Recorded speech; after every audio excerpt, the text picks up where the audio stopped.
Dataset ini yang nantinya akan digunakan buat buat ngolah data.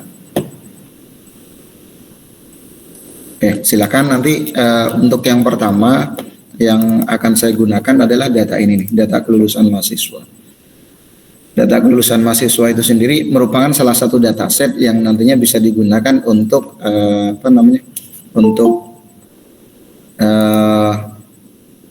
menentukan apakah seorang mahasiswa nanti masuk kategori lulus tepat waktu atau enggak. Kalau dibuka datanya kurang lebih seperti ini Bapak Ibu.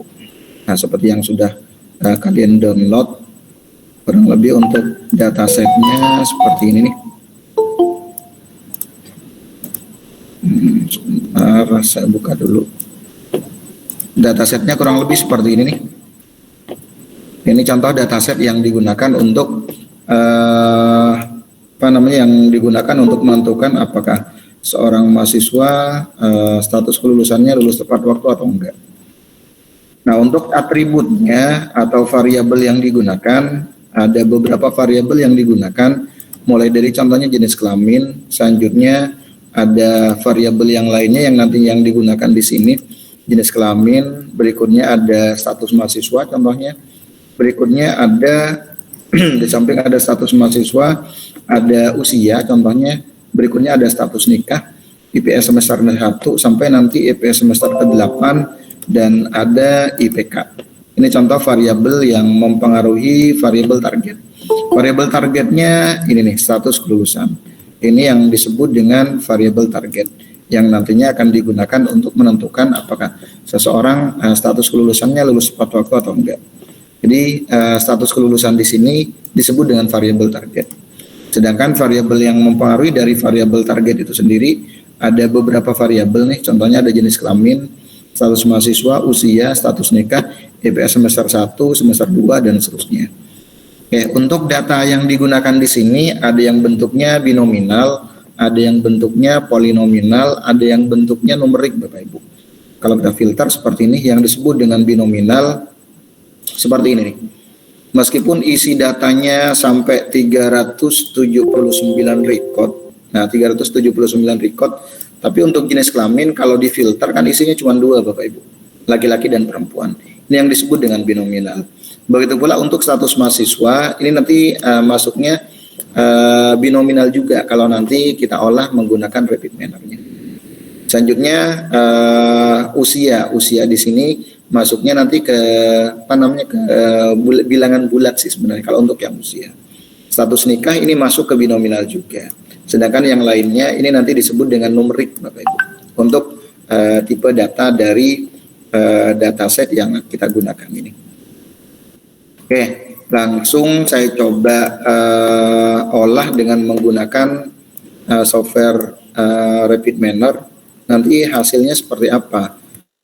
Kalau kita menggunakan algoritma A atau nanti menggunakan algoritma B atau nanti contohnya saya menggunakan algoritma C. Saya buka software rapid manner-nya. Kurang lebih seperti ini Bapak Ibu. Saya review kembali materi pertemuan kemarin. Sekaligus mungkin untuk materi hari ini saya sampai evaluasi dan validasi.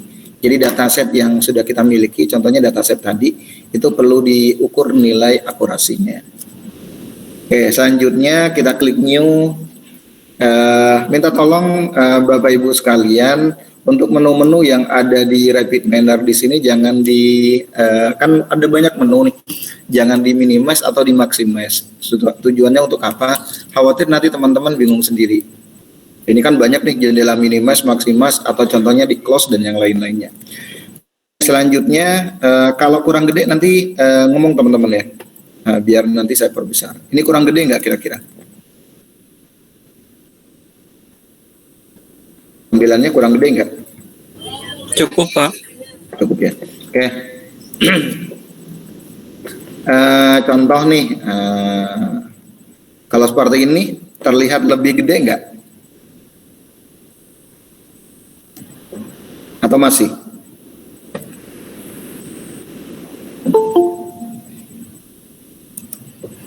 Oke. Selanjutnya saya masuk ke pengolahan datanya. karena data yang kita miliki ada di luar aplikasi.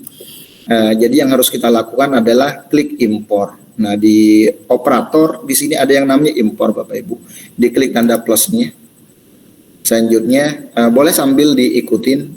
Selanjutnya ada data, diklik data plusnya, plus tanda plusnya diklik, sehingga nanti akan muncul yang namanya read Excel, read CSV, dan yang lain-lainnya. Karena data set yang kita miliki bentuknya adalah Excel, kita pilih yang read Excel. Kita pilih yang read Excel seperti ini. Selanjutnya kita drag, masukin ke sini. Nah, kurang lebih seperti ini Bapak Ibu. Oke, di sebelah kanan nanti akan muncul yang namanya Import Configuration Wizard. Jadi di sebelah kanan dari main proses nanti ada jendela read Excel, muncul Import Configuration Wizard. Oke, kalau semuanya nggak muncul, bisa jadi teman-teman ngeklik sembarang di sini. Intinya read Excel-nya nggak diklik gitu. Kalau read Excel-nya nggak klik di sini kan nggak muncul tuh Bapak Ibu. Kita klik read Excel-nya, otomatis nanti akan muncul Import Configuration Wizard. Diklik Import Configuration Wizard-nya, berikutnya cari dataset yang tadi tuh, yang data kelulusan mahasiswa. Kita simpan di mana? Dicari, contohnya kebetulan saya simpan di Drive D, kampus, Nusa Mandiri. Selanjutnya data warehouse dan business intelligence, ada dataset yang akan saya gunakan adalah bentuknya Excel. Kita pilih data kelulusan mahasiswa. Selanjutnya klik next, klik next, klik next. Nah, sampai tahap keempat nanti akan muncul previous use only gitu kan ya. Nah, kalau sudah masuk ke sini nanti tinggal kita tentukan tinggal kita tentukan kelasnya. Kenapa harus kita tentukan kelasnya? Karena dataset yang kita olah masuknya ke supervised learning. Supervised learning di sini kelasnya ada. Oke, sebelum kita masuk ke kelasnya, kita klik preview use only. Ini di unchecklist, selanjutnya di-reload lagi datanya.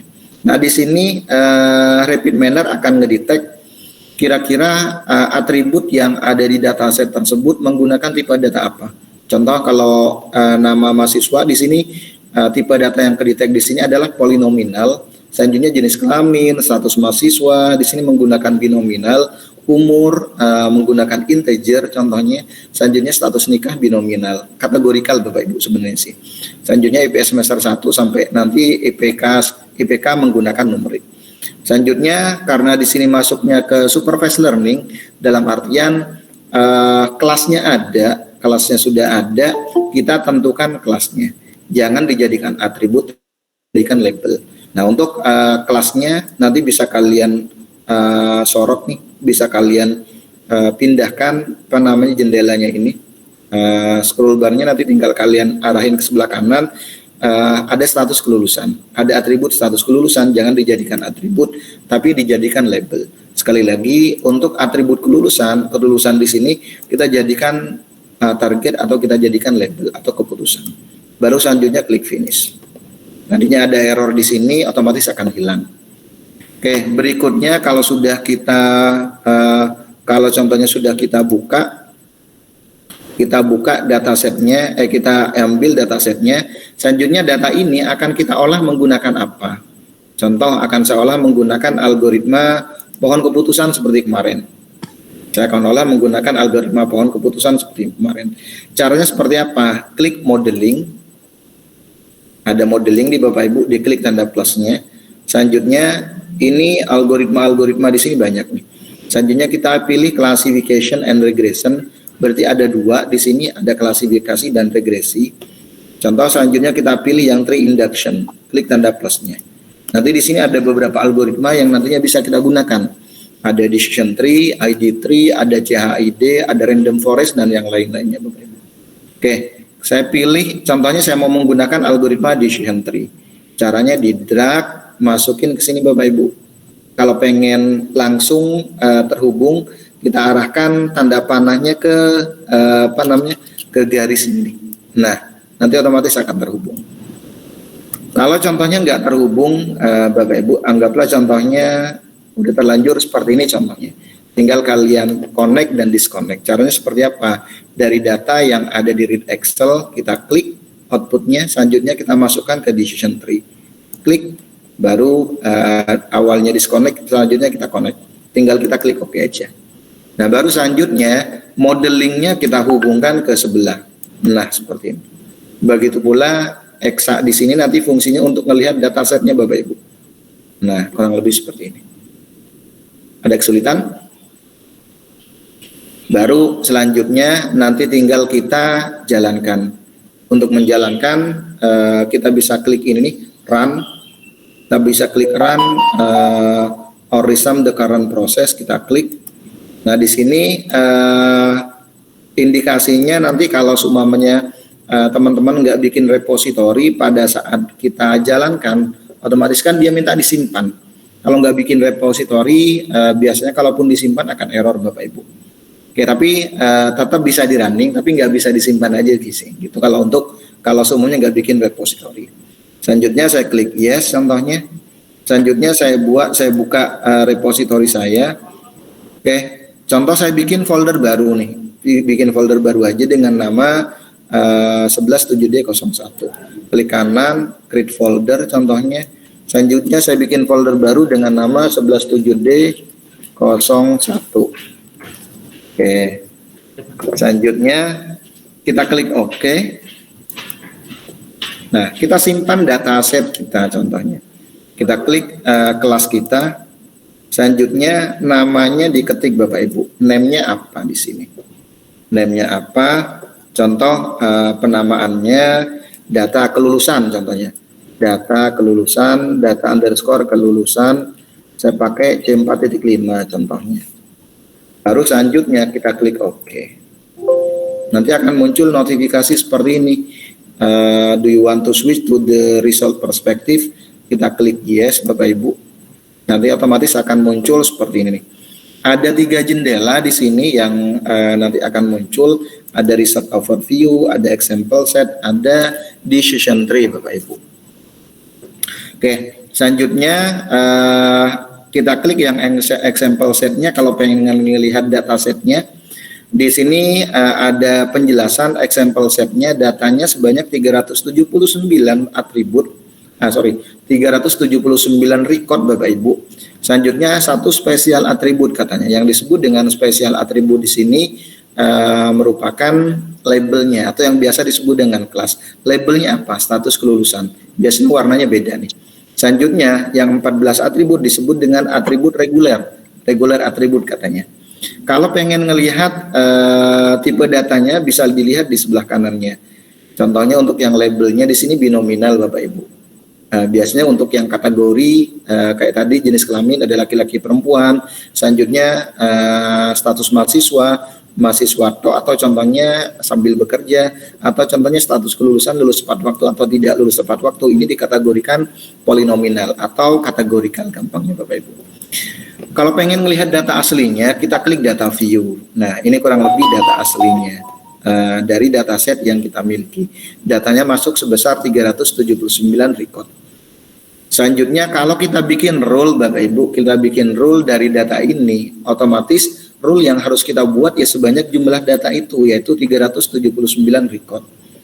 Rule-nya contohnya if jenis kelamin sama dengan perempuan, saya ambil data yang pertama, dan status mahasiswa sama dengan bekerja, dan usia sama dengan 28, dan status nikah sama dengan belum menikah, dan IP semester 1 2,76 sekian, dan seterusnya sampai IPK, dan IPK contohnya 3,07, dan status kelulusan sama dengan terlambat contohnya. Ini contohnya kalau kita bikin association rule atau bikin yang namanya rule.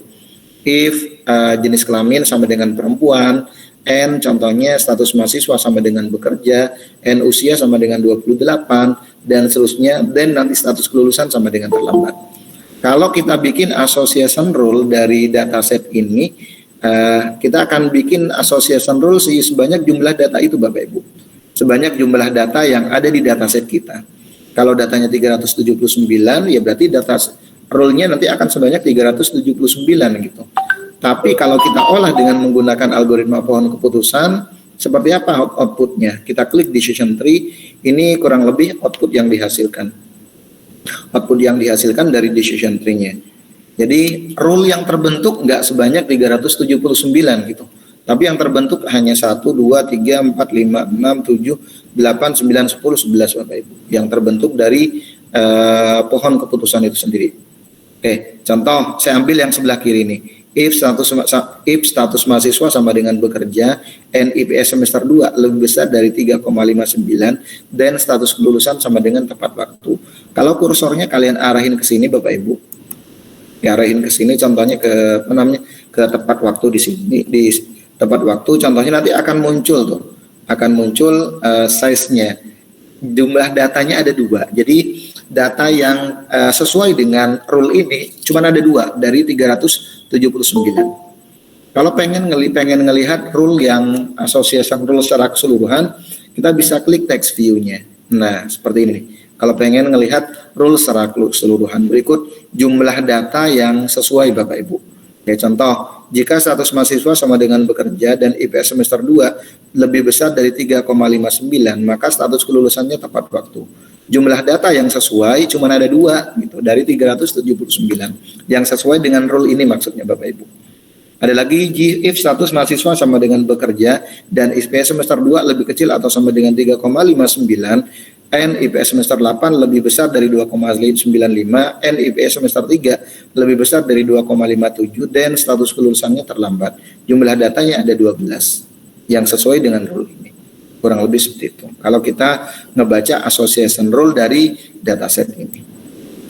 Selanjutnya kita balik lagi ke graphic view, kurang lebih seperti ini Bapak Ibu, graph view-nya.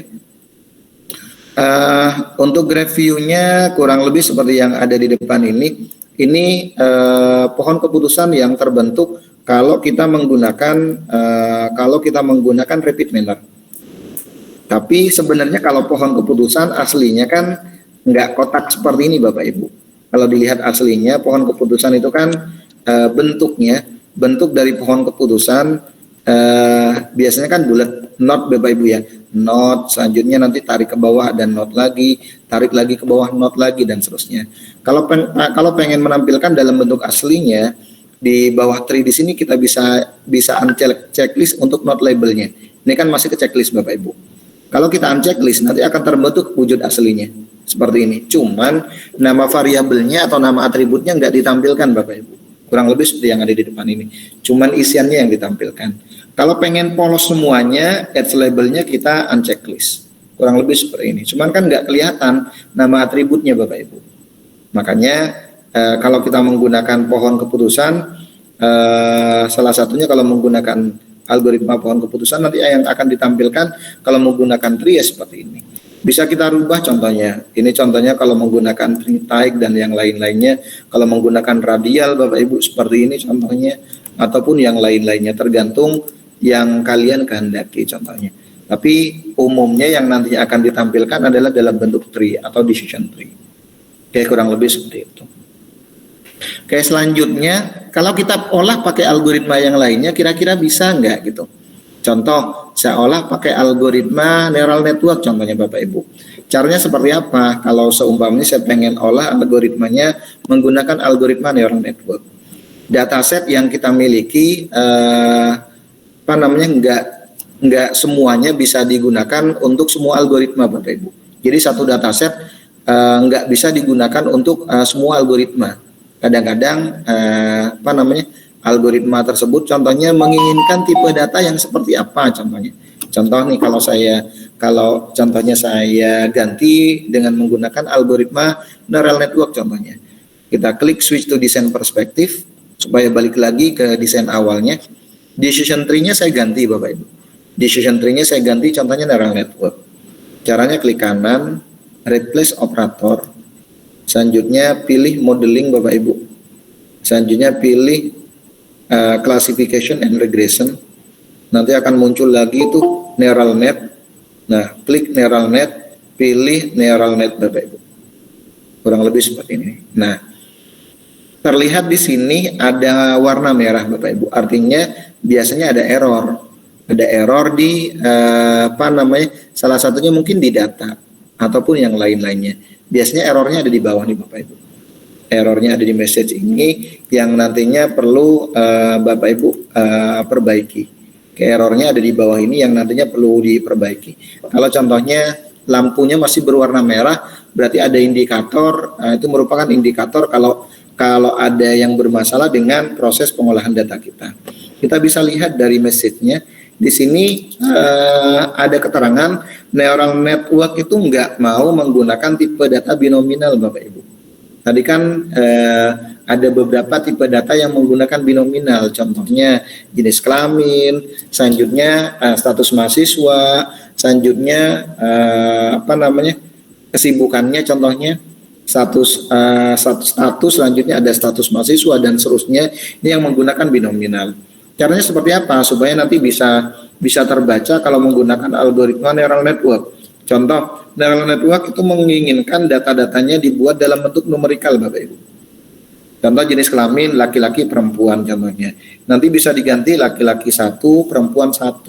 Atau contohnya kalau bisa kita convert aja nggak ada masalah. Caranya seperti apa? Di bawah message di sini kan ada tanda silang seperti ini. Kita klik kanan, selanjutnya quick fix. Kalau contohnya masih bisa kita convert aja nggak ada masalah. Convert atribut to numerical. Nanti akan muncul seperti ini Bapak Ibu. Baru selanjutnya kita running, kita save contohnya. Kalau mau di save silakan, kalau nggak mau di save ya nggak ada masalah. Kita save, kita yes sampai 3 kali. Nanti akan muncul seperti ini Bapak Ibu. Akan muncul yang pertama example setnya yang akan tampil. Cuman example setnya aja, kita cek kembali datanya. Sebentar, oh ini belum masuk Bapak Ibu. Modelingnya belum masuk. Nah, kita arahin lagi seperti ini supaya terhubung. Tadi modelingnya nggak terhubung tuh. Makanya nggak tampil pada saat saya running. Kita running, kita simpan contohnya. Nah, output yang dihasilkan kalau kita menggunakan menggunakan algoritma neural network seperti ini Bapak Ibu. Output yang dihasilkan ada yang namanya input layer, ada hidden layer, ada output. Jadi kalau kita klik yang bulat-bulat di sini yang biasa disebut dengan input layer, ini merupakan atributnya, di mana atribut-atribut ini nanti akan dihubungkan dengan hidden layer. Hidden layernya ada berapa? 1, 2, 3, 4, 5, 6, 7, 8, 9, 10 yang terbentuk. Selanjutnya outputnya ada 2, yang tadi status kelulusan status kelulusan mahasiswa lulus tepat waktu dan tidak lulus tepat waktu. Ini contohnya untuk yang output layernya. Nah, untuk algoritma neural network ini yang nantinya akan ditampilkan adalah outputnya seperti ini. Yang dicari sebenarnya salah satunya ada sigmoid dan yang lain-lainnya Bapak Ibu. Kalau kita klik teks nanti akan ada yang namanya not 1 sigmoid. Nanti jenis kelamin ada nilai-nilainya. Ini ada perhitungannya kurang lebih. Ini kalau berbicara tentang algoritma neural network. Jadi balik lagi ke dataset yang tadi, kita balik lagi ke dataset ini. Data yang kita miliki ini enggak semuanya bisa diolah dengan menggunakan algoritma yang ada gitu. Contoh tadi algoritma data yang kita miliki yaitu data kelulusan mahasiswa, kalau kita olah menggunakan algoritma C4.5 tampil Bapak Ibu. Menggunakan algoritma contohnya KNN tampil, menggunakan math bias tampil. Tapi kalau menggunakan ID3, algoritma ID3 nggak bakalan bisa. Kenapa? Udah beda tipe data. Sama halnya kalau saya menggunakan algoritma neural network. Tadi kan nggak mau tuh. Kenapa? Karena algoritma neural network maunya datanya bentuknya adalah numerik, bukan dalam bentuk kategorikal atau binominal. Kayak kurang lebih seperti itu. Selanjutnya dataset yang kita miliki yang sudah kita olah perlu diukur nilai akurasinya Bapak Ibu. Nilai akurasinya berapa persen? Ini yang perlu kita lakukan, kita ukur nilai akurasinya. Oke, kita balik lagi, buka file baru lagi contohnya seperti ini. Selanjutnya kita ambil dataset kita, import data, selanjutnya read Excel. Kira-kira dataset yang kita miliki di sini nilai akurasinya berapa persen Bapak Ibu? Kita import configuration wizard, ambil dataset yang tadi Bapak Ibu. data kampus bisa mandiri, dataset Excel, data kelulusan mahasiswa. Kita klik next sampai tahap keempat. Ini jangan di checklist, di reload lagi datanya. Terakhir tentukan kelasnya Bapak Ibu, yaitu status kelulusan, kita jadikan label. Baru selanjutnya klik finish. Nah, langkah berikutnya kalau kita akan melakukan yang namanya evaluasi dan validasi data atau pengen ngecek nilai akurasinya atau performance dari data yang kita miliki, kita klik sembarang tempat di sini supaya nggak aktif di read Excel-nya. Selanjutnya kita ke menu bar, ada edit, new building block. Selanjutnya kita pilih nominal X validation. Baru kita klik OK. Nah, kurang lebih seperti ini nih. Ada banyak error di sini Bapak Ibu yang terjadi di dataset kita. Apa yang harus kita lakukan? Nah, kalau sudah ketemu seperti ini, contohnya ada error banyak di bawah ini. Yang bisa kita lakukan adalah di sini kan ada tanda panah ke atas sama tanda panah ke kiri. Kita klik tanda panah ke atas. Di atas decision tree ada tanda panah ke atas. Diklik. Nah, ini errornya Bapak Ibu. Jadi validationnya belum dimasukin ke sini nih, belum dimasukin ke dataset kita, belum dimasukin ke validationnya. Caranya kita masukkan dataset kita ke validationnya. Klik, selanjutnya kita hubungkan seperti ini. Nah, supaya nanti kalian nggak bingung, yang modeling saya masukin ke yang pertama nih. Modeling saya masukin ke sini, nanti akan muncul disconnect and connect. Nah, seperti ini. Selanjutnya yang di bawahnya kita hubungkan seperti ini. Selanjutnya yang AV-nya tulisan AV di sini kita klik, masukin kurang lebih seperti ini.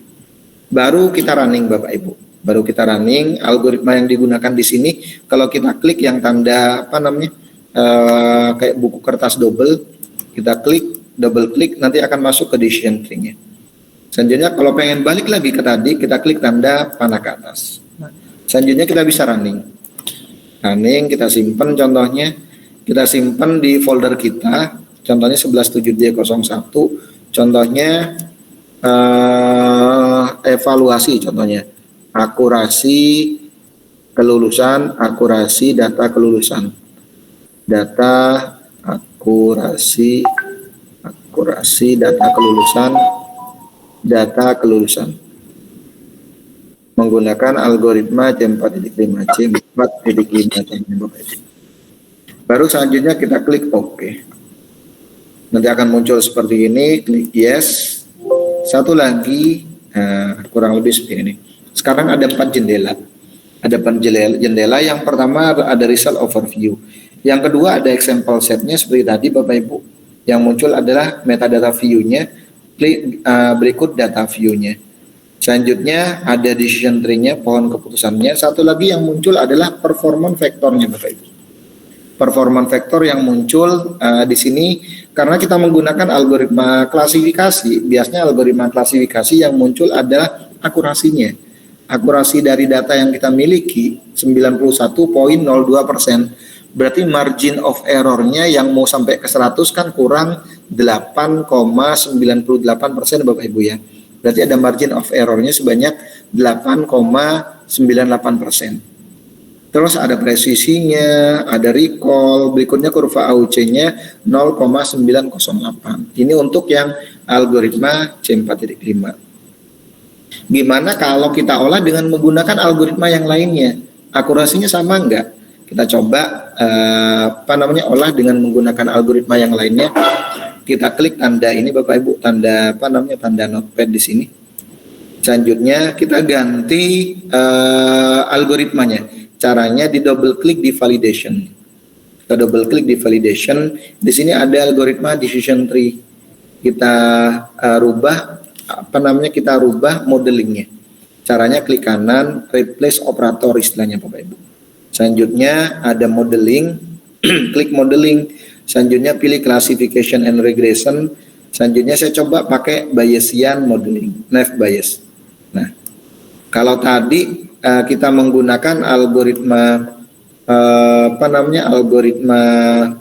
Saya sambil catat, contohnya di sini.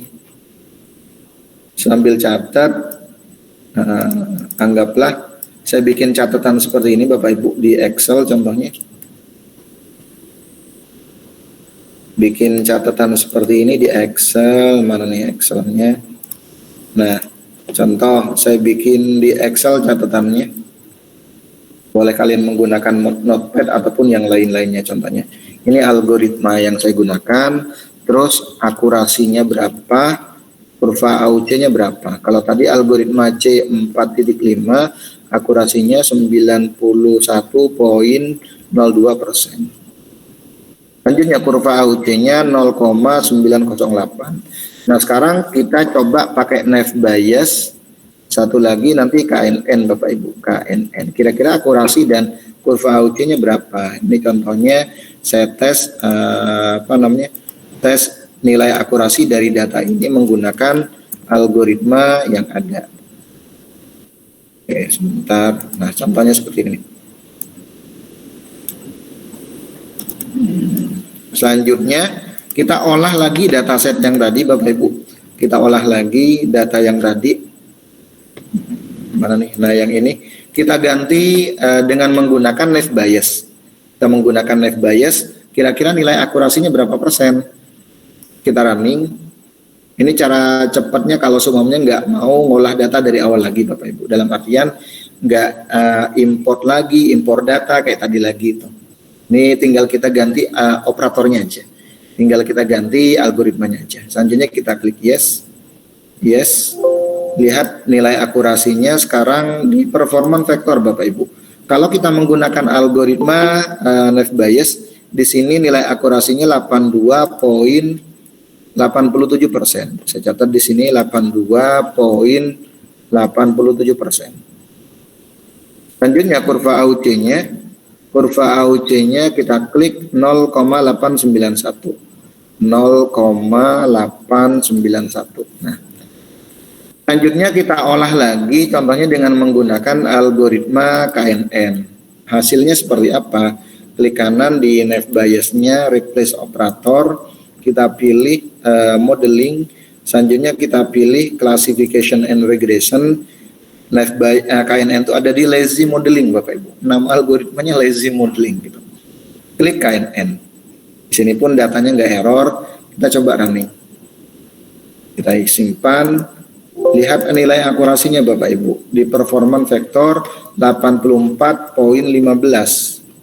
84,15%. 15%. Selanjutnya kurva AUC-nya berapa persen? Kurva AUC-nya sebesar 0, justru kecil nih, 0,500. Ya, ini kurang lebih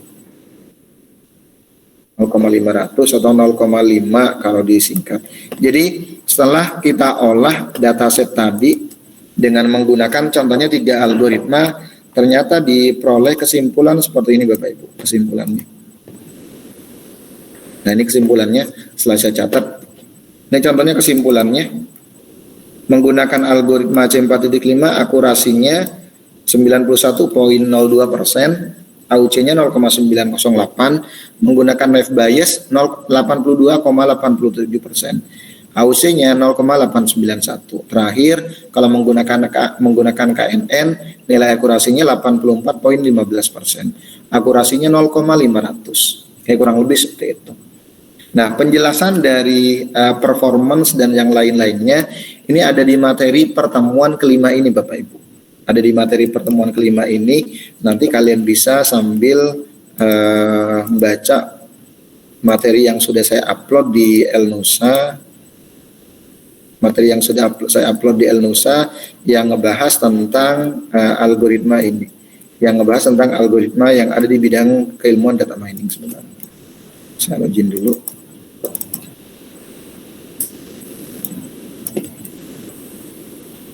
Nah, ini Bapak Ibu sebentar.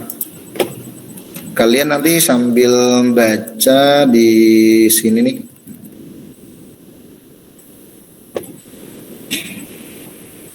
Bentar, saya buka. Nah, di sini nih, tinggal nanti kalian baca di materi pertemuan kelima. Materi pertemuan kelima di sini saya upload konsep dari data mining, termasuk tadi algoritma apa aja yang ada di bidang keilmuan data mining, selanjutnya evaluasi dan validasi yang ada di model data itu sendiri. Di situ ada pembahasan yang tadi sempat saya sampaikan. Oke, sampai di sini ada pertanyaan Bapak Ibu terkait dengan praktikum hari ini. Ada pertanyaan?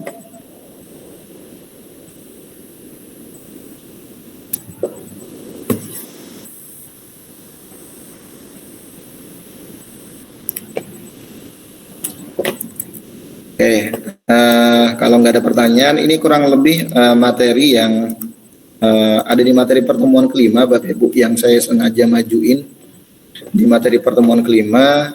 Ini ada beberapa materi pembahasan.